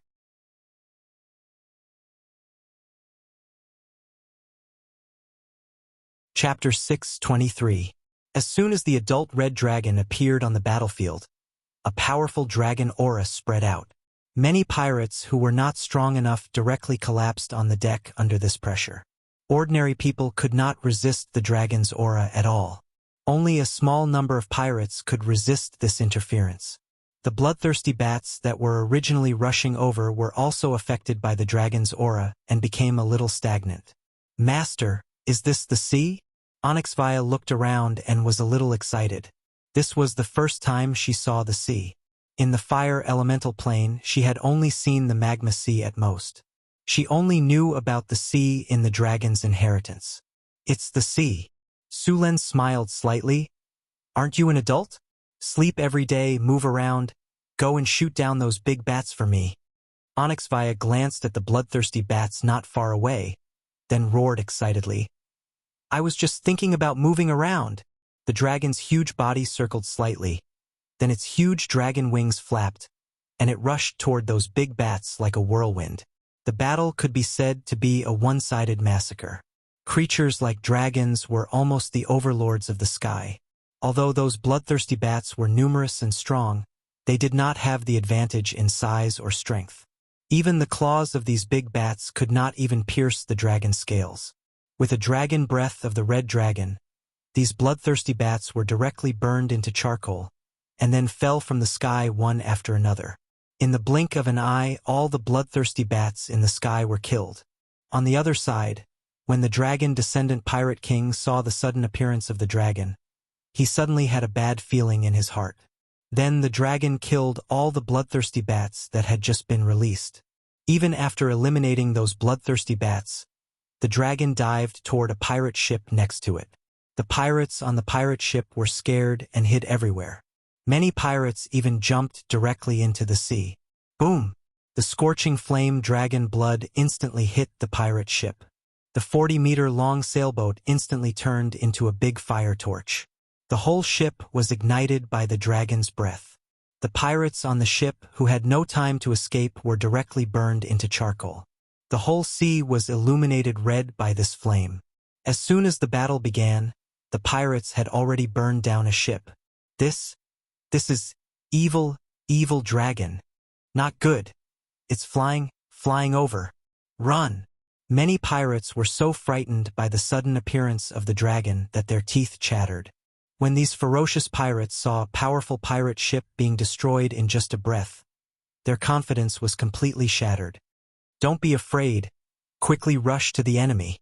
The dragon-descendant pirate king saw that his subordinates were about to collapse and immediately shouted, "Hurry up and get close.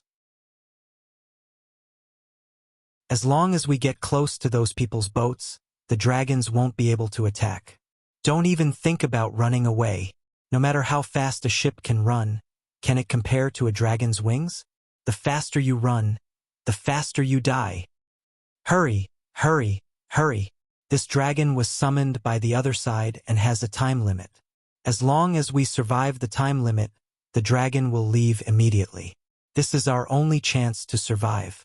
It had to be said that the dragon-descendant pirate king had a high prestige on the island. In this case, the pirates subconsciously followed the orders of the dragon-descendant pirate king and rushed towards Sullen's fleet. The dragon-descendant pirate king's approach was right. Escaping in this situation was courting death. Only by rushing up to Sullen's fleet and fighting hand-to-hand, the dragon could not use dragon's breath. In order not to accidentally injure Sullen's fleet, the dragon basically could not attack. Seeing the pirate ships rushing up, Sulen smiled slightly and waved the thunder god's spear in his hand gently. A flash of light instantly flashed from his body. In the next second, a large amount of seawater suddenly rose from the sea. The seawater poured down in all directions, and a behemoth rose from the sea. It was Sullen's magic ship, Angry Dragon. What kind of monster is this? This is a magic ship. Not good, Dodge. It's too late. The pirates who wanted to rush up and fight looked at the magic ship in horror. As soon as the magic ship appeared, it quickly moved. The terrifying ram flashed with a cold light, and the huge hull quickly collided with the pirate ship in front. Rumble. There was a loud noise, and a large amount of wood chips flew. The pirate ship that was sailing quickly was directly hit in two by the angry dragon. A large number of pirates panicked and wanted to jump off the ship. Unfortunately, the pirate ship sank very quickly. Before these pirates could swim out of the range, a large whirlpool swallowed them all. The appearance of the angry dragon and the red dragon raised the morale of the Deepwater City Navy. Even the sailors who had just joined the Deepwater City Navy were excited. Originally, these people were trembling and pale after seeing the Pirate King's flag, but now it was as if they had been injected with chicken blood. There was a burst of cheers. Barbossa jumped directly on the mast.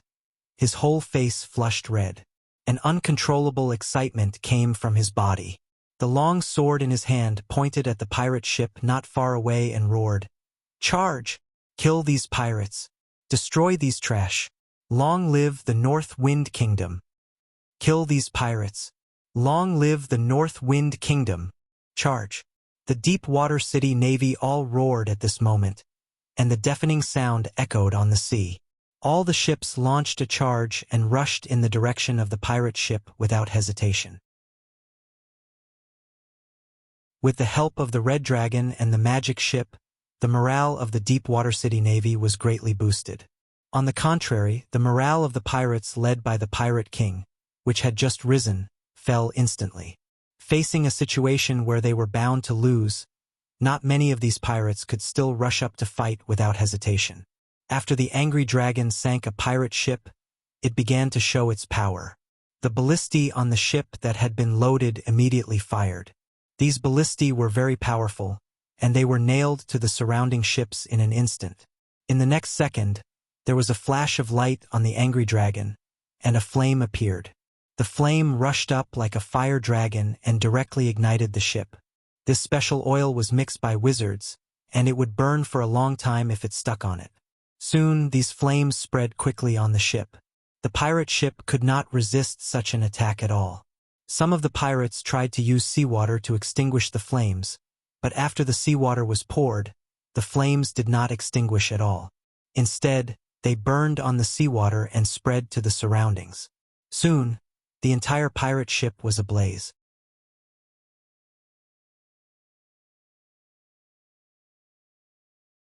Chapter 6:24. We can't wait any longer. The dragonborn pirate king saw that the situation was getting worse, and his expression was extremely unsightly. He originally thought that it was just an ordinary pirate infighting, that this trip would be easy and comfortable, and that he could even make a fortune. But in the end, he discovered that this wasn't the case at all. The prey they regarded as prey had turned into a dragon in an instant, and it was a real dragon. Such a big dragon was happily flying around in the air. The entire fleet was in complete chaos. Fire crystal cannons ready. Target that magic ship. On the dragon-headed warship, the fire crystal cannons were pushed out by the pirates and quickly aimed at the angry dragon, which was attacking another pirate ship not far away. Fire. Boom. Boom. Boom. Continuous cannon fire was launched at this moment. Flames flashed from the muzzles and the hot shells quickly smashed towards the angry dragon. Just as they were about to hit the angry dragon, the shells instantly stopped in midair and could no longer descend.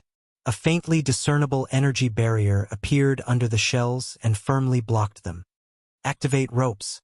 Ropes that looked like tentacles flew up in an instant and wrapped around the cannonballs in midair. Then they swung back and forth twice before throwing the cannonballs back. The cannonballs drew a beautiful arc and quickly hit another pirate ship. After paying a large number of casualties, a pirate ship finally arrived near the angry dragon. Then, these pirates launched a jump attack, wanting to directly jump onto the angry dragon. But before they could land, ropes quickly flew out like vipers. In an instant, these pirates were firmly entangled, and then the ropes quickly contracted and strangled them like pythons. The dragonborn pirate king's army started to collapse from the moment they came into contact. The Deepwater Port's navy, whose morale was soaring, became lively after being blessed with all kinds of spells. Originally, there wasn't much difference in their strength, but after being blessed with spells, the strength of the Deepwater Port's navy soared. The enchanted weapons made the fine long swords in their hands even sharper. The pirates basically didn't wear any armor. Even if they did, it was just some leather or iron scale armor. In the face of such weapons, it wasn't much stronger than a piece of paper. Seeing this situation, the pirates picked up their crossbows and javelins to launch long-range attacks. But with the agility granted by the group skill Fox's cunning, these warriors' dodging was very high and they easily dodged. Even if some of them didn't dodge and were hit, they were blocked by the stone skin spell on their bodies. Under such circumstances, the dragonborn pirate king could only act personally. Moreover, as a pirate king, he also had spellcasters under him. Fireball, flame arrow, acid arrow, arcane missile, web, grease. All kinds of low-level spells were quickly thrown out by the casters. Some of the marines who couldn't dodge in time were directly hit by these spells and turned into flames. However, The effect of these low-level spells was very limited and couldn't change the overall situation on the battlefield. Of course, if they cooperated well, using fireball and grease to attack the ship, they could easily ignite a ship. However, as soon as these spellcasters finished casting their spells, they were targeted by Su Len. There are spellcasters? Su Len raised his eyebrows, then waved his hand to summon a thunderbolt and threw it over. Thunderstorm. As soon as the thunderbolt fell on the ship, it spread out in an instant. Most of the space on the ship was covered by thunder and lightning. This thunder and lightning spell wasn't very lethal. It was more to paralyze the enemy and make them lose their ability to move. The pirates were instantly enveloped by thunder and lightning. The pirates didn't even have a chance to resist. They were directly paralyzed by the electricity and fell to the ground. The spellcaster was even more miserable. His physique was obviously lower than the warriors. He was directly electrocuted and fainted on the spot. Rumble.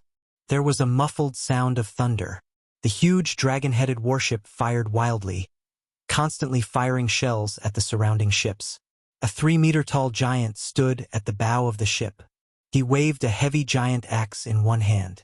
All the Marines who wanted to rush up from here were directly killed by his axe on the spot. At this time, he roared at Su Len with bloodshot eyes. Dragon form. With a roar, the dragonborn pirate king underwent a huge change. His originally tall body swelled again, and a group of dragon wings grew behind him. The huge dragon wings directly lifted him up. His originally ferocious hands became like dragon claws. After the dragon form, a faint pressure was transmitted from his body. It was the draconic might. However, the draconic might of the Pirate King was obviously weaker than Onyxia's draconic might. The draconic might of the dragonborn Pirate King was at most a young dragon. After activating the dragon form, the dragonborn Pirate King roared, flapped his wings, and rushed directly towards Su Len. At this time, the dragonborn Pirate King had already understood that the defeat of this battle was inevitable. There was only one way to turn the tables, and that was to defeat or kill Su Len. After losing their leader, these soldiers were bound to be in chaos. This was also the only chance for the dragonborn Pirate King. Evil aura. Blasphemy. An evil energy field instantly erupted from Su Len's body, and then the dragonborn Pirate King rushed towards Su Len with a grin. Su Len frowned slightly. He could clearly feel that evil power. Then, the power of thunder and lightning quickly spread out from his body. In an instant, Su Len directly opened the thunder domain, and the evil power was directly squeezed back under the effect of his soul domain. The dragonborn Pirate King waved the giant axe in his hand and fell from the sky, smashing fiercely at Su Len. It looked like he was going to split Su Len in half. Clang! The deafening sound of metal colliding rang out. Su Len's Thunder God spear swept across and directly blocked the powerful attack of the dragonborn Pirate King. Su Len's Thunder God spear swept across. The Pirate King, who had just landed, only had time to block with his giant axe, but the master was sent flying with his weapon. A large amount of lightning power appeared on the surface of his body. Lightning flashed, and even the Pirate King's strong physique trembled all over. However, in just a breath, the dragonborn Pirate King withstood the lightning paralysis. Then he swung his chain and smashed it again with a roar. Su Len's body moved and instantly appeared near the dragonborn Pirate King. The Thunder God spear in his hand directly hit the Pirate King's body. The Dragonkin Pirate King's body flew away like a ball. Su Len didn't let him off. His body flashed and rushed up again. The dazzling lightning with unstoppable power fiercely stabbed down. The Dragonkin Pirate King wanted to resist, but all his defenses were vulnerable in front of the divine weapon. In the end, the Thunder God's spear directly pierced through his heart. The endless power of thunder and lightning erupted, killing him completely.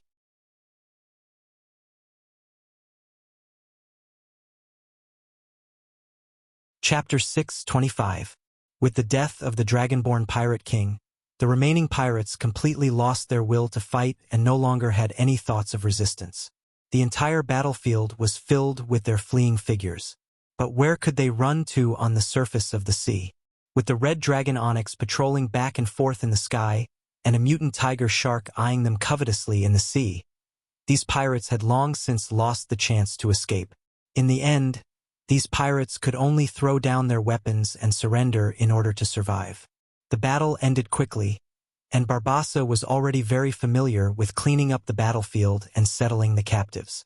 However, things were not over yet. After defeating the Dragonborn Pirate King, they still had to receive the spoils of war and retrieve Sullen's goods. Escorting the surrendered pirates and the captured pirate ships, the entire fleet had a total of 18 ships. They then majestically moved towards Shipwreck Harbor. Seeing the fleet approaching, the pirates left behind in Shipwreck Harbor did not have the slightest thought of resisting and directly threw down their weapons and surrendered. As for those who wanted to resist, after seeing the red dragon hovering in the sky, they directly threw down their weapons and wanted to escape. The appearance of the red dragon caused the entire Shipwreck Harbor to become chaotic. In almost all worlds, the red dragon represented disaster. Every time it appeared, it would be accompanied by a large amount of destruction. Almost every red dragon in the material world had robbed a city or a king. The mountain of wealth in the red dragon lair had basically come from this. Moreover, there was still the red dragon queen in the southern seas. She was the true ruler of the southern seas. Now that the red dragon had suddenly appeared here, could it be related to her? Many people with active minds were secretly wondering if she wanted to take control of this place as well. Arriving at Shipwreck Harbor again, the feeling this time was particularly different. Sulen looked at the flustered Shipwreck Harbor and frowned slightly. He then waved his hand, and Barbossa immediately led the soldiers of Deepwater City to start maintaining order. Very quickly, under the influence of Barbossa and the navy of Deepwater City, the originally chaotic harbor was quickly restored to order. Where is Norland's lair? Sulen waved his hand, and several pirate leaders under the Dragonborn Pirate King Norland immediately stepped forward to answer. Your Grace, Norland's lair is in the Crystal Palace behind the harbor. Almost all of Norland's wealth is gathered there. Send someone to load all the wealth onto the ship. Sulen said directly. He was here to rob.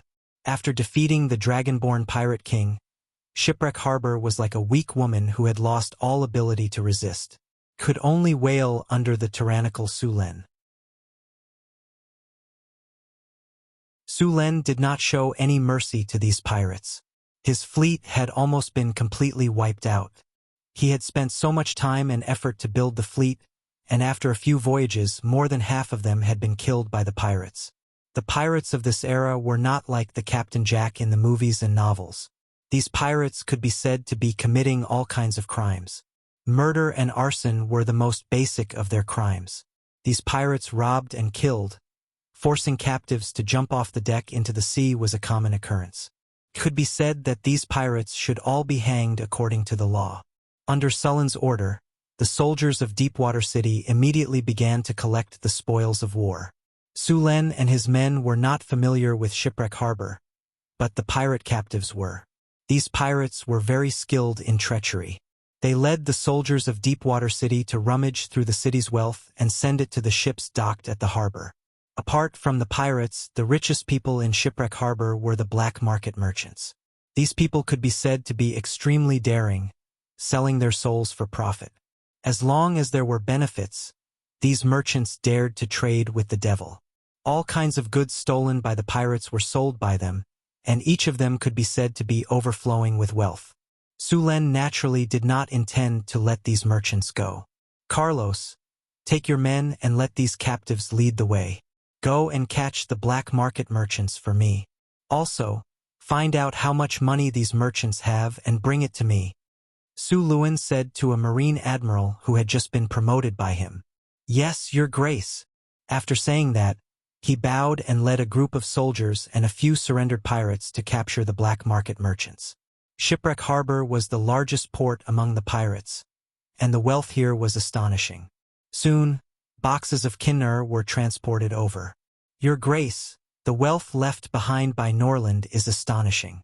According to our preliminary estimates, there are at least 1.5 million kinner, including a large number of gems, precious utensils, and so on. If all of them are converted, It's estimated to be more than 3 million kinner. Barbassa said excitedly. 3 million kinner. Sulen could not help but rub his hands. His northern city could be considered to be making a lot of money every day.